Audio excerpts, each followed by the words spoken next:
Assalamualaikum. Welcome back to our channel Study Hood. So today's our topic is question number 7 of exercise 2.1, which is Great Road Book Mathematics of class first year, class 11. Okay. तो भाई question number 6 अगर आपको समझ में आया है तो आपको क्वेश्चन नंबर 7 को समझने में कोई प्रॉब्लम या कोई तकलीफ नहीं होगी। ये जो हम क्वेश्चन नंबर 7 करने जा रहे हैं वो हमने क्लास मैट्रिक में एक्सरसाइज 19.1 के क्वेश्चन नंबर 5 में सीखा हुआ है ये सवाल, ठीक है ना, जो कि आपने अगर सीखा होगा तो आप यहाँ पर कर लोगे, वरना फिर हमें थोड़ी बहुत मेहनत करनी पड़ेगी। चलो तो सवाल को रीड करते हैं, सवाल को पढ़ते हैं। Find the matrix of the following nilpotent matrix. Find the of the following nilpotent matrix. भाई सारा सवाल समझ में आ गया, ये क्या है, और यहां पर मैट्रिक्स नहीं इंडेक्स है। ओके, अब समझ में आया तो सवाल। इंडेक्स तो समझ में आ चुका होगा, लेकिन हाँ निलपोटेंट समझ में नहीं आ रहा। निलपोटेंट क्या है यार ये? अब आप निलपोटेंट में इसको आप पहले के 3 वर्ड्स उठाओ, NIL, निल। निल कुछ सुनकर कुछ आ रहा है? निल मतलब यानी कुछ नहीं, नथिंग यानी जीरो, यानी खाली, मतलब खाली, ठीक है ना। जब भी निलपोटेंट आए या निल आए, हम लोग निल लिखते हैं या तो फिर लिखते हैं ये भाई ये नल मैट्रिक्स है, मींस खाली मैट्रिक्स है, ठीक है ना। तो यहाँ पर निल मैट्रिक्स। अब निलपोटेंट मींस भाई आपको एक मैट्रिक्स दिया गया है, अब उसको मैट्रिक्स को उसी मैट्रिक्स के बराबर, उसी मैट्रिक्स से फिर से आपको उसको मल्टीप्लाई करना है और करते रहना है जब तक हमारा आंसर 0 नहीं आ जाता, तब तक करते जाओ। नहीं समझे ना, मुझे पता है नहीं समझोगे। अच्छा, आप इंडेक्स को भी समझ लेते हैं, लेकिन उससे पहले आप फॉर एग्जांपल मेरी एक बात समझ लो। एक हमारे पास होता है z, इसकी वैल्यू हो गया हमारे पास -2। एक और z है, उसकी वैल्यू है हमारे पास +2। अब मुझे सवाल आता है कि भाई of the following nilpotent matrix या इक्वेशन। ओके, ये मैट्रिक्स नहीं है। अब निलपोटेंट यानी z को z से मल्टीप्लाई करना है, तो मैंने z multiply by z is equal to भाई -2 +2, ये आपस में क्या हो रहे हैं? मल्टीप्लाई हो रहे हैं। तो 2 2 4 और ये माइनस प्लस माइनस, ये ऐसे आ गया आंसर। अभी तक मेरा आंसर तो नहीं आया। अब मैं एक और z को उठाऊंगा। अब मैं कौन से z को उठाऊं? अब मैं उठाऊंगा इस वाले z को, भाई नीचे वाले +2 को। फिर मैं इसको और सोल्व करूंगा और इसकी पावर बढ़ती जाएगी, z², z³ z⁴ z⁵ z⁵ ऐसे ही कंटिन्यू हमारा चलता रहेगा। अच्छा, अब ये जो पावर आ रही है ना, अब आप आ चुके हो फर्स्ट ईयर में, अब आपका लेवल थोड़ा अप हो चुका है, बढ़ गया है, तो यहाँ पर अब हम इसको पावर नहीं कहेंगे। तो बस इसको क्या कहेंगे? इसको अब हम कहेंगे पावर। तो कह सकते हो, गलत नहीं है, लेकिन आप अपग्रेड करो अपने आप को। अब इसको आप कहो इंडेक्स। इसका दूसरा नाम क्या है भाई? इंडेक्स। अंडरस्टैंड? Yes sir. अब सॉल्व करते हैं अपने सवाल को, तो यहाँ पर लिख लेते हैं सॉल्यूशन। अब निलपोटेंट मैंने क्या बताया था कि भाई इसको इसी से ही मल्टीप्लाई करना है। मल्टीप्लाई कैसे होता है वो तो आप लोगों ने सीखा होगा, नहीं भी सीखा तो हम सीख लेते हैं। फॉर एग्जाम्पल लेट सपोज इसको हम बराबर कर लेते हैं a के। a is equal to 0 1 0 0 0 1 0 0 0। Understood? Okay, तो अब क्या करना है भाई? अब a को a से मल्टीप्लाई करना। अब इसका फॉर्मूला लिखना है। फॉर्मूला मैं बना रहा हूँ, इसका फॉर्मूला नहीं है। फॉर्मूला हम समझ लो, a multiply by a, answer आ जाए, पूरा मैट्रिक्स 0 हो जाए तो सही है, वरना फिर मल्टीप्लाई बाय a, फिर भी आंसर 0 नहीं आता। फॉर एग्जाम्पल यहाँ पर तो 0 हो गया, लेकिन यहाँ वाला 1 नहीं जा रहा, तो फिर हम फिर से मल्टीप्लाई बाय a और कंटिन्यू ही हमारा ये चलता रहेगा। अंडरस्टूड? अब आज सीख लो मल्टीप्लाई करना। अब यहाँ पर आप लिखोगे भाई a मल्टीप्लाई बाय a, एक और a हमारे पास वो क्या है? वो a कौन सा है भाई? ये वाला ही मैट्रिक्स हम यहाँ पर फिर से लिखेंगे, रीराइट करेंगे। 0 0 0 1 0 0 एंड 0 1 एंड 0। अंडरस्टूड। अब इसी को ही मल्टीप्लाई करना है इससे, ठीक है। इसमें कोई मुश्किल बात भाई, मल्टीप्लाई करना तो आता होगा, ये नहीं आता कोई मसला नहीं है। ए का square, A multiply by A is equal to A square. Understood. अब मल्टीप्लाई कैसे होता है? मल्टीप्लाई करने के लिए एक रूल आपको आना चाहिए। For the matrix multiplication we understand the rule of multiplication, ठीक है। तो यहाँ पर ये रोज और कॉलम का कॉन्सेप्ट तो क्लियर है। ऑर्डर ऑफ मैट्रिक्स जो कि हमने को क्वेश्चन नंबर 3 में और क्वेश्चन नंबर 4 में अच्छी तरह से सीखा हुआ है, इसी एक्सरसाइज के, इसी क्लास की। रो कितनी है यहाँ पर? 1 2 3। यहाँ पर रो कितनी है? 1 2 3। यहाँ पर भी 3 रो है, यहाँ पर भी 3 रो है। यहाँ पर कॉलम कितने हैं? 1 2 3 1 2 3। 3 कॉलम 3 रो, 3 कॉलम 3 रो, यानी हमारे पास ये दोनों सेम है। अब हम मल्टीप्लाई करने के लिए क्या देख रहे थे? इनों का ऑर्डर ऑफ मैट्रिक्स। जिसका ऑर्डर ऑफ मैट्रिक्स बराबर होगा वो ही आपस में प्लस हो सकते हैं, प्लस के लिए हम देख रहे थे। अब मल्टीप्लाई के लिए पहले मैट्रिक्स का हम यहाँ पर कॉलम देखेंगे और दूसरे मैट्रिक्स का रो देखेंगे। अगर ये दोनों आपस में सेम है, यानी इसके कॉलम और इसके रोज सेम है, तो मल्टीप्लाई हो सकता है। सिर्फ कॉलम, इसके सिर्फ कॉलम, इसके सिर्फ रो। अब इसके कॉलम कितने हैं भाई? 1 2 3। इसके 3 कॉलम है और रोज कितनी होंगी? यहाँ पर रोज भी यहाँ पर 3 होनी चाहिए, वरना ये मल्टीप्लाई नहीं हो सकता। तो 1 2 एंड 3। 3 कॉलम थे, यहाँ पर भी 3 रो है, तो यानी मल्टीप्लाई हो सकता है। इसका आंसर है यस। अब कैसे होगा मल्टीप्लाई?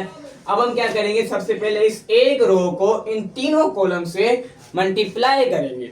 इस एक रो को तीनों कॉलम से मल्टीप्लाई करेंगे, फिर दूसरी रो को इन तीनों कॉलम से, फिर लास्ट वाली रो को इन तीनों कॉलम से मल्टीप्लाई करेंगे। इजीली हमारा आंसर आ जाएगा, ठीक है।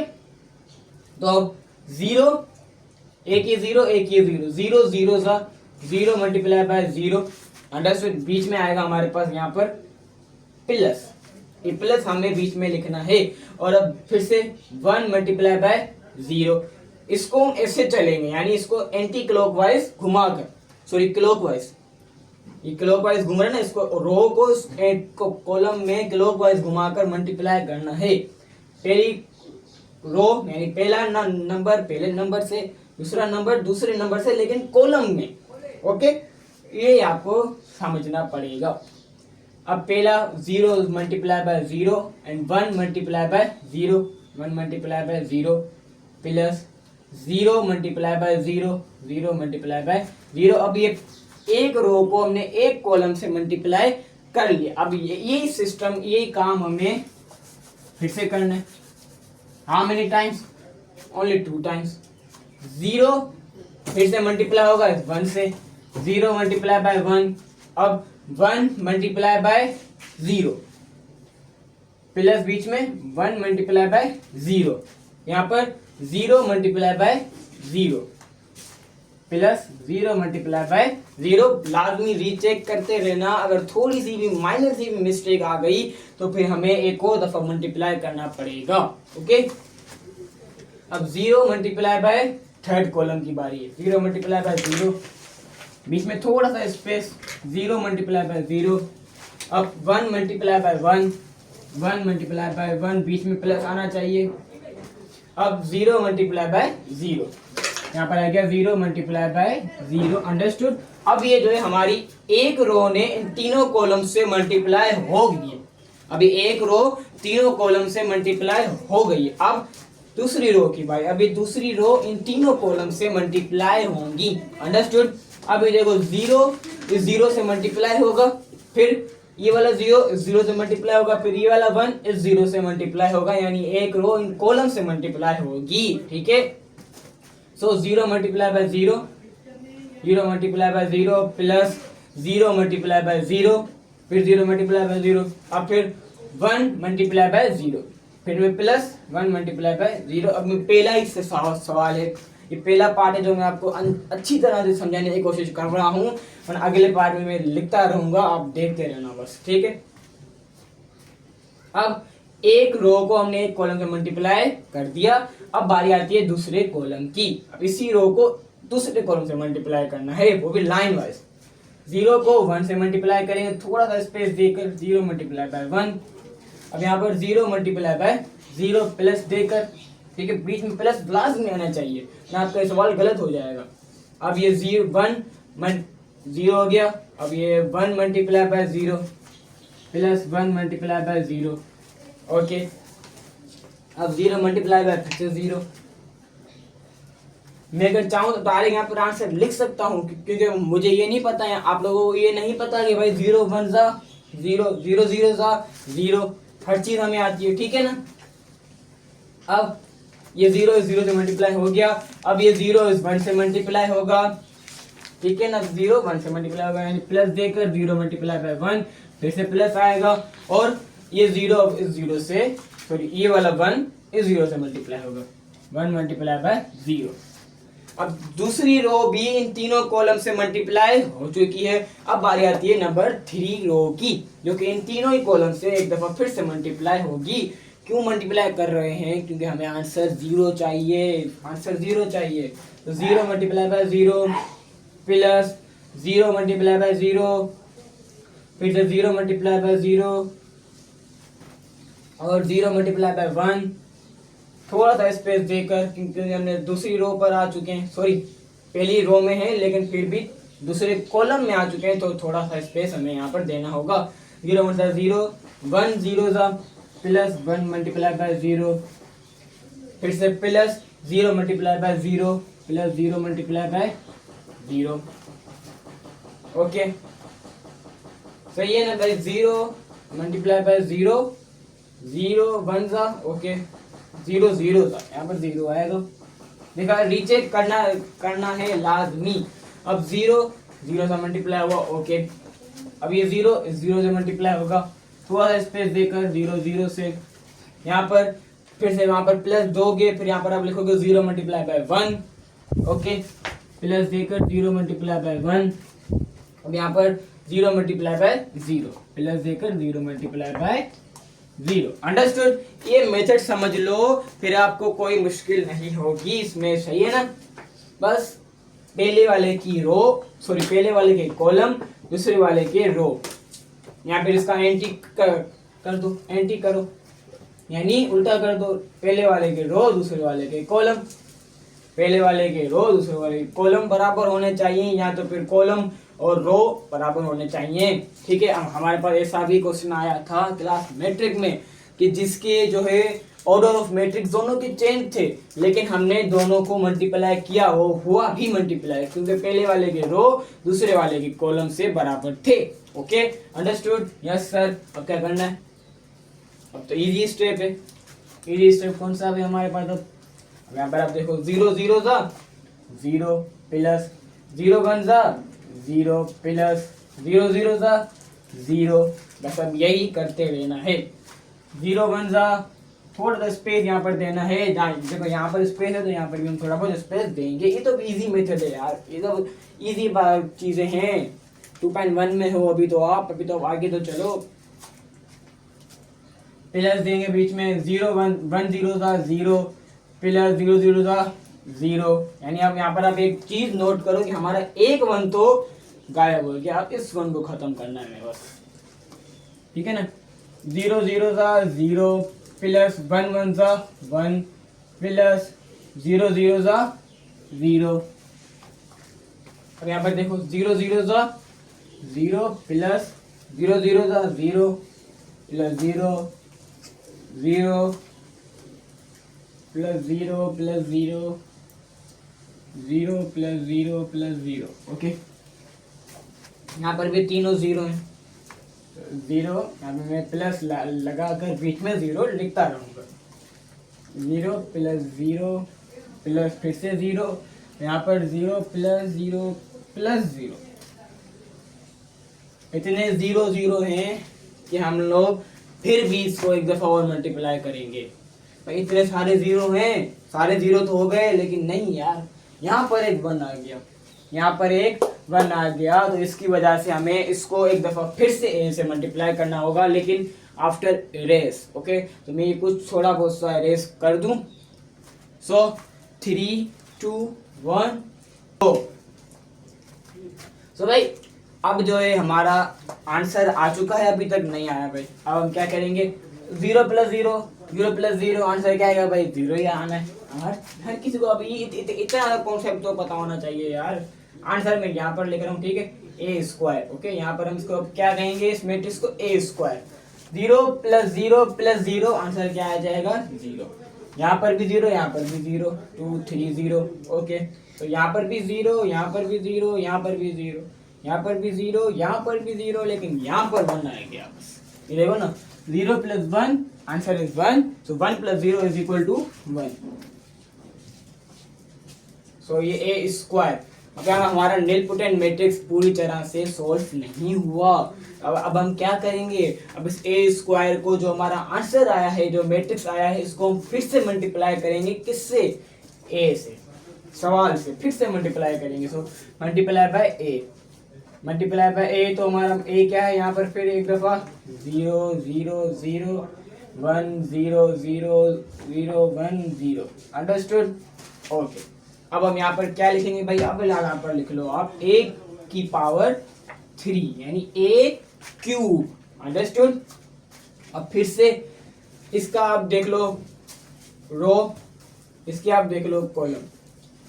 इसके पास रो कितनी है, 1 2 3, इसके पास कॉलम कितने, 1 2 3, यानी मल्टीप्लाई हो सकता है। जी हाँ, ये मल्टीप्लाई हो सकता है। सो मल्टीप्लाई करने की कोशिश करेंगे हम। ओके, आ जाओ यहाँ पर, रो को इन तीनों कॉलम से मल्टीप्लाई करेंगे। मल्टीप्लाई कैसे होगा भाई, अब यहाँ पर आप देखो, 0 0 यानी 0 × 0 प्लस बीच में आना चाहिए, ठीक है ना। अब फिर 0 × 0 = डायरेक्ट लिख लो 0। अब इतनी मेहनत करने की जरूरत नहीं है, इतनी सारी ये जो माइनर सी चीजें वो आपको आना चाहिए, ठीक है ना। 1 × 0 = +1। अब यहाँ पर फिर से 0 × 1 0, 0 × 0 +0, फिर 1 × 0 +0। यहाँ पर अब 1 × 0 0, 0 × 1 +1, sorry +0। Okay, so +1 × 0, answer is 0। भाई 0 एक ऐसी वैल्यू है जिसको आप इससे मल्टीप्लाई करवाओगे वो 0 हो जाएगा, जिसको आप इससे डिवाइड करवाओगे वो भी 0 हो जाएगा। ओके, अब दूसरी रो पर आ जाओ, 0 × 0, यहाँ पर हम क्या लिखेंगे, 0 ही लिखेंगे। 0 × 0 +0, फिर 0 × 0 से +0। अब यहाँ पर नीचे सारे ही 0 आएंगे, ठीक है ना, सारे 0 ही आने हैं। तो यहाँ पर भी 0, यहाँ पर भी 0, यहाँ पर भी 0, यहाँ पर 0 0। मैंने कैसे लिखे यहाँ पर 0, अब यहाँ पर आप देखो, मैंने यहाँ पर ही सारी चीजें कैलकुलेट कर दी। मुझे पता चला भाई ये सारे 0 हैं, देखो ना सारे 0 हैं, ये भी 0 है, ये भी 0 है। अब ये 0 से मल्टीप्लाई होगा, सारे 0 ही आने। 0 से जिसको भी मल्टीप्लाई करेंगे आंसर हमारा 0 ही आएगा। इसको भी हम जितनी कॉलम मल्टीप्लाई कर लें आंसर 0 ही आना है। तो ये आ गया हमारा आंसर। तो देखो 0 × 0 0 0 +0 +0, आंसर इज 0।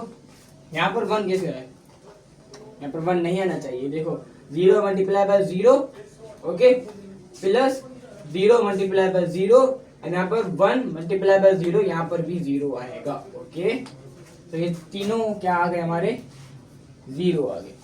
यहाँ पर भी 0, यहाँ पर भी 0, यहाँ पर भी 0। तो हमारा क्या ये आंसर आ गया, जी हाँ, answer of our part number 1। इसके टोटल 3 पार्ट्स हैं, जिनमें से हमने एक पार्ट को तो इजीली पर सॉल्व कर लिया सक्सेसफुली, ठीक है।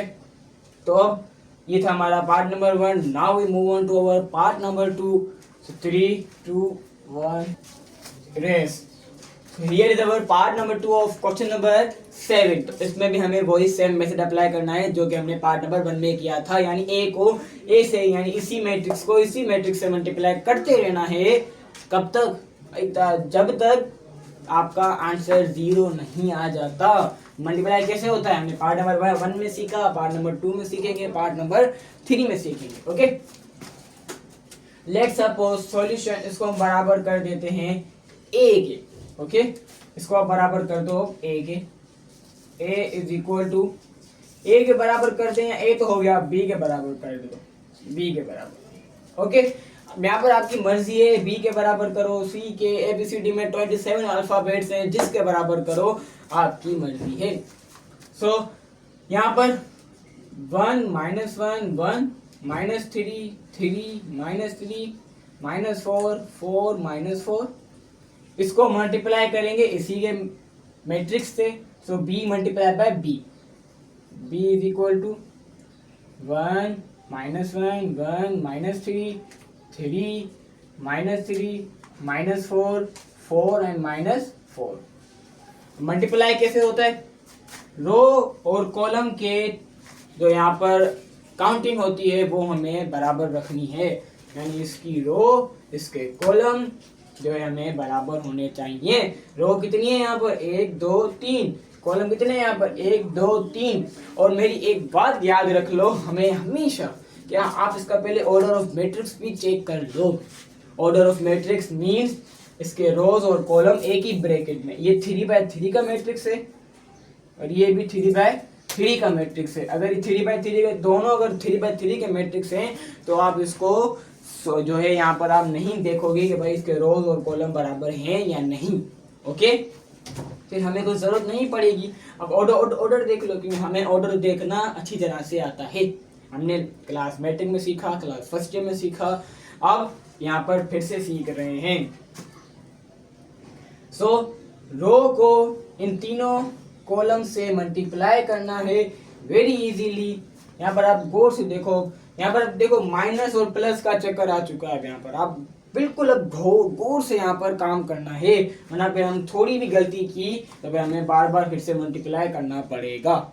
Okay, so 1 multiply by 1 1 multiply by 1 plus -3 multiply by -1 -3 multiply by -1 bracket, यहाँ पे फिर से plus -4 multiply by -3 -4 multiply by -3।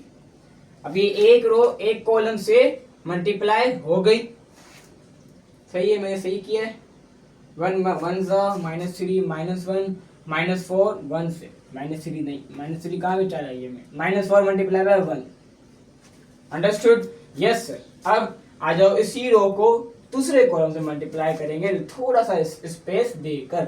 1 multiply by -3 1 multiply by -3, बीच में आ जाएगा हमारा plus -3 multiply by 3 -3 multiply by -3 -3 multiply by 3।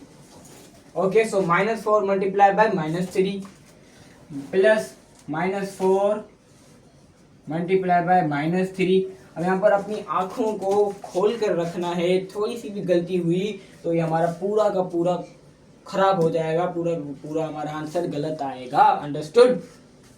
सो अब इसी रो को फिर थर्ड कॉलम में सोल्व करेंगे, मल्टीप्लाई करेंगे, सोल्व नहीं। 1 मल्टीप्लाई बाय -4, यहाँ पर देख लो 1 मल्टीप्लाई बाय -4, यहाँ पर मैं क्या लिखूंगा भाई, थोड़ा सा स्पेस देंगे, लेकिन यहाँ पर स्पेस नहीं बचा, ठीक है ना। 1 मल्टीप्लाई बाय -4 प्लस आएगा बीच में, फिर 1 multiply by 4 sorry -3 multiply by 4 -3 multiply by 4 बीच में plus -4 multiply by -4 -4 multiply by -4। Understood? Yes sir. अब सेकेंड रो की बारी आ गई, जो कि अब हम नीचे लिखेंगे। सेकेंड रो को फर्स्ट कॉलम से मल्टीप्लाई करेंगे लाइन वाइज।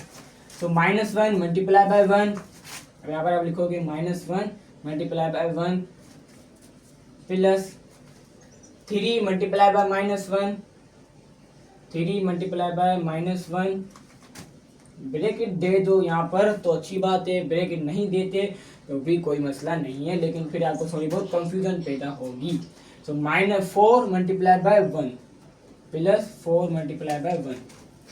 अब यहाँ पर -1 मल्टीप्लाई बाय -3, थोड़ा सा स्पेस देकर -1 multiply by -3, 3 multiply by 3 plus 3 multiply by 3। यहाँ पर अब 4 मल्टीप्लाई बाय -3, बीच में प्लस लगाकर 4 मल्टीप्लाई बाय -3। ओके, सही है। बार बार रीचेक करते रहो ताकि कोई मिस्टेक ना हो।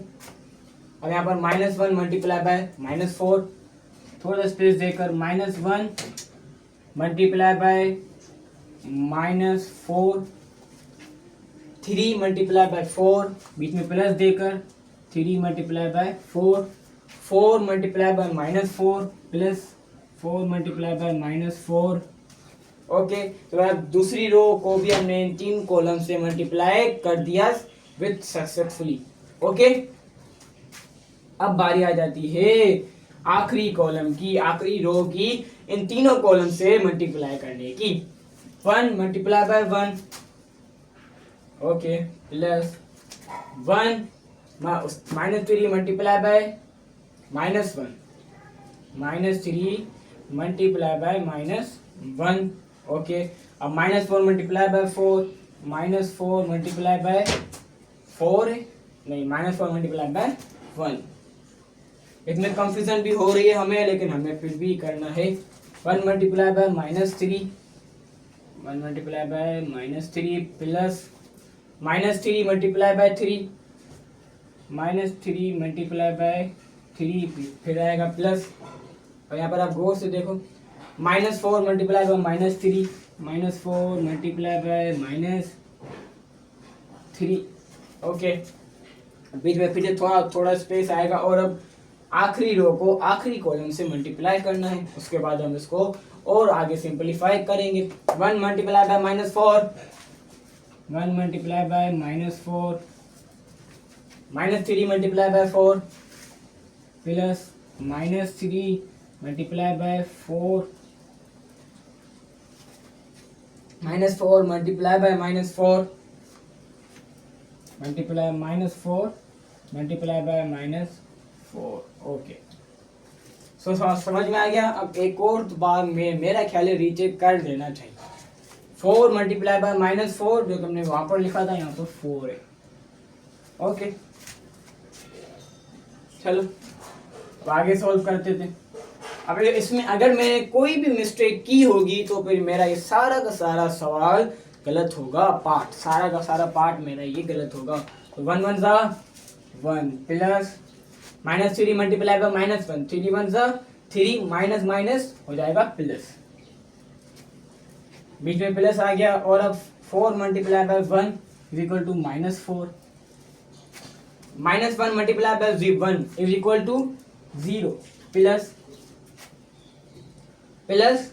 अब क्या लिखूं भाई, अब 3 1 जा 3, लेकिन माइनस का 3, तो माइनस का 3 आ गया यहाँ पर, नो प्रॉब्लम। यहाँ पर 4 1 जा 4 प्लस 4। अब यहाँ पर 1 1 जा 1 plus -3 multiply by -1 is equal to +3 plus -4 multiply by 1 is equal to -4। Okay, इस पे अब एक चीज यहाँ पर मैंने नोट की, अगर आपने शायद नोट की हो या ना, कि ये जो तीनों हमारे पास रो आई हैं, तीनों रो सेम आई हैं। अब गौर से देखो, यहाँ पर सिर्फ साइन की थोड़ी बहुत हेरा फेरी हुई है। ओके, 1 3 जा 3 -3 प्लस 3 जो है माइनस का था, इसलिए मैंने यहाँ पर -3 लिखा। 3 3 जा 9, लेकिन माइनस का 9, और 4 3 जा 12, लेकिन प्लस का 12। दोनों के पास माइनस है, दोनों आपस में मल्टीप्लाई हो रहे हैं। सेकंड रो ये, ठीक है ना, सेकंड रो ये, थर्ड रो ये। 1 3 जा 3, लेकिन प्लस का, दोनों माइनस के हैं, प्लस 3 3 जा 9 प्लस 4 3 जा 12, लेकिन प्लस नहीं, माइनस का 12। 1 3 जा -3, 3 3 जा -9, और 4 multiply by 3 is equal to 12, लेकिन प्लस का 12, क्यों? क्योंकि दोनों वैल्यू यहाँ पर माइनस की है। ओके, तो यहाँ पर आ जाओ, इसको भूल जाओ, इसको भूल जाओ नोट करने के बाद, ठीक है। नोट करते रहना।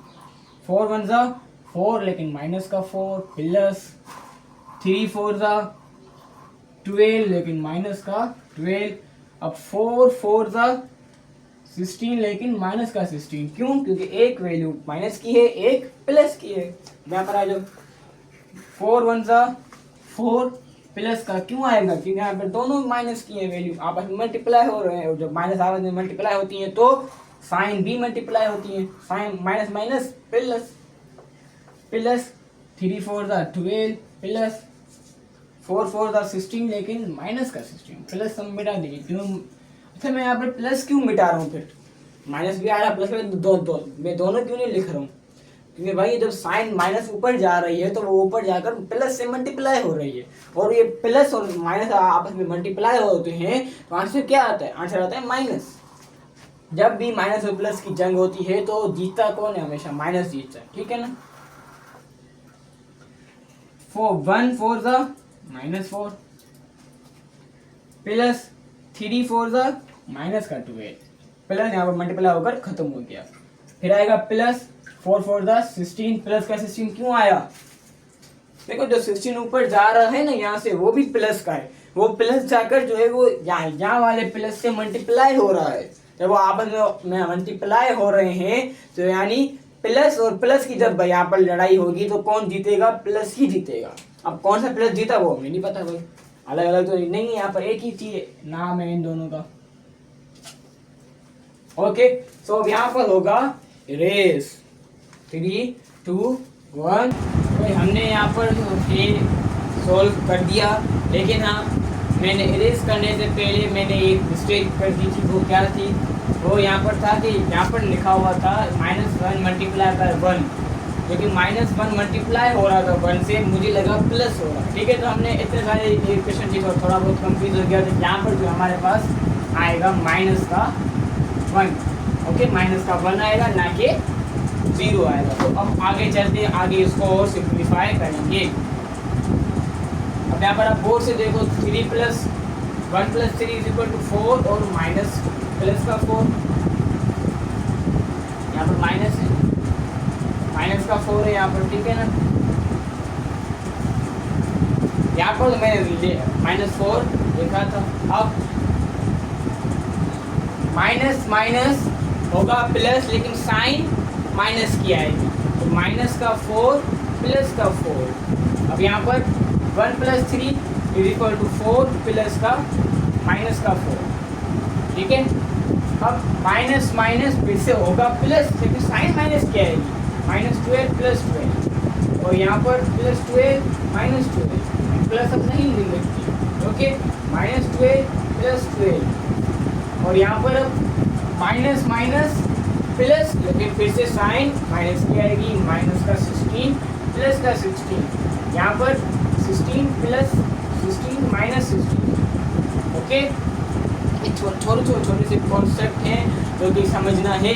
अगर मैं यहाँ पर अपनी मिस्टेक को अभी नहीं नोट करता तो ये आगे चलता, यहाँ पर मेरा आंसर सही नहीं आता, यहाँ पर आंसर आ जाता, जब इस्तेमाल होता आंसर आ जाता 1, फिर मैं 1 के लिए फिर से इसको मल्टीप्लाई करता, फिर आंसर अलग आता, फिर मल्टीप्लाई करता, फिर आंसर अलग आता, तो फिर हम यहाँ पर कंफ्यूज हो जाते। लेकिन मैंने यहीं पर ही देख लिया तो हम यहाँ पर सही हो गया। अब हमारा आंसर यहाँ पर सही हो रहा है सक्सेसफुली।